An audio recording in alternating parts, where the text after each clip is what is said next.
We want to get you an update now as to where that process stands. Let's bring in Court TV legal correspondent Chanley Painter. She's live outside of the courthouse in Brunswick. Chanley, good afternoon.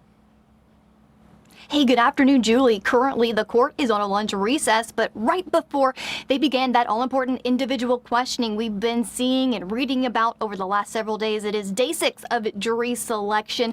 In fact, they began with some general jury selection questions, and after yesterday, now we have 9 more qualified jurors, like you said, which brought the total of qualified jurors up to 32. So we are about halfway there to that much needed number of 64 potential jurors so that these parties can inch closer to that jury of 12 with 4 alternates.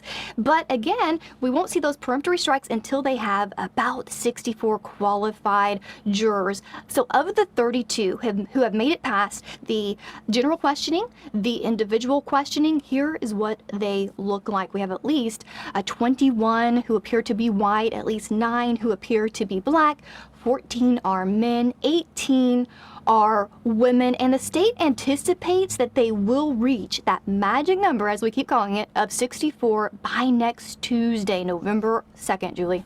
Gotcha. Chanley, tell me this morning, besides the jury selection, I know things got heated in the courtroom once again, as has been kind of commonplace throughout all of these motions hearings we've been bringing to our viewers throughout the course of this past year. Kevin Goff, I know I want to talk to you about something in particular he did. I understand he's making a motion to the court concerning demonstrators and members of the Arbery family. What they have said, making allegations that they may be trying to influence potential jurors. What in the world is he saying, and how did that motions hearing play out? Yeah, it was a heated motions hearing inside the courtroom before general jury selection began. And remember, over the course of the last several days, we have been hearing and seeing and reading about Kevin Goff making several objections about what the observers inside the courtroom are wearing, about the big sign out front of the courthouse that we keep showing our viewers as well. And so inside this morning, he actually filed a motion. On Friday, the judge responded to his request to make this a demonstration-free zone where I'm sitting around this courthouse. He said, make a motion in writing and I will take it up to decide whether or not we're going to limit the public's First Amendment rights outside the courthouse. Well, that was done. He filed a motion yesterday. He amended it this morning, and inside the courtroom became impassioned, arguing his case. Let's watch. I mean, maybe, as I suggested early on, we should just take the first 12, because if we can't get candid responses out of the jurors, then we might as well flip coins in deciding who gets on the jury and who doesn't.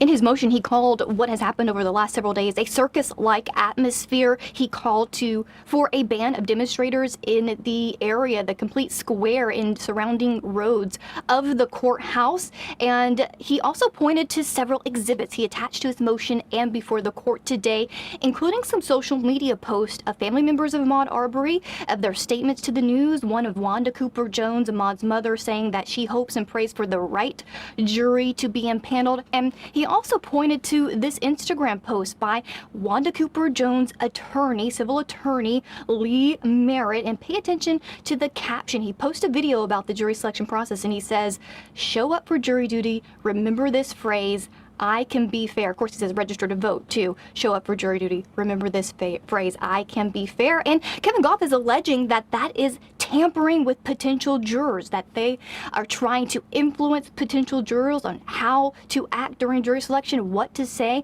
And remember the representative John Lewis, the late representative's sign we keep seeing in front of the courthouse advocating to vote. Kevin Goff's trying to tie that all together and have all of that banned from the courthouse. But here was the judge's decision. The motion itself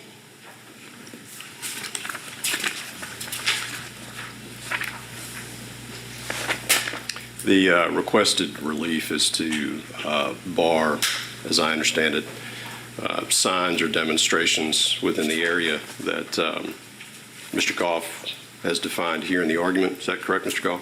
It is, Your Honor. Let's focus on the motion itself, and then I'll address some of the noise going on. The court does not find that the movement has met its burden to limit the First Amendment rights of any individuals that may come to the courthouse grounds, which is a public place. I didn't ever hear any arguments with regard to the constitutional aspects of this First Amendment rights versus what may be happening here. So he denied Kevin Goff's motion. He did, however, say that calling out specific jurors and the information of who may have been qualified, he said that that did trouble him significantly, Julie, but he ultimately said and agreed with the prosecution that there's been no issues, there's been no arrests. The sheriff's department hasn't reported anything outside the courthouse grounds, and he's going to continue to allow what we've been seeing and showing our viewers. Sure. Boy, oh boy, that's really an interesting issue that's raised. And I have a feeling it's not going away. I have a feeling we're going to see more of these objections renewed as this trial continues to progress. Tell me, what is it like outside the courthouse? You talked to us a little bit about that banner. I'm wondering if it's still there, and what else have you seen today, please, Chanley? A lot fewer of the demonstrators, not as many showing up, but the TJC is still out and about and present. They again have that recognizable sign that we keep seeing out front. In fact, when Ahmaud Arbery and a couple of members of the TJC left, they did speak to the media and they responded to what has happened in court so far today. If we have that, let's watch. That's all my family wanted, justice, so we can be eased with our pain. We know we'll never get Ahmaud back, but the most important thing is getting justice for those 3 men that lynched him. And that's all we want, justice. I ain't trying to start no problem with nobody, but I'm here for my son. That's all I'm here for. I am not battling with nobody. All that kind of stuff going on, those 3 men are the one battling. They the one making this world bad. That's right. It's not this Arbery family. We going straight by the book. Right. We ain't doing no harm to nobody. All we want is justice. That's it. And that's all we're doing. And that's all my family doing. That's it. And that's all Miss Barbara and Dara doing. They professional job. They stand That's it. professional, and I'm thanking God for them. That's right. They ain't doing nothing wrong. We just want things done right. That's right. Because we already know what it is. That's it. Conviction. Guilty.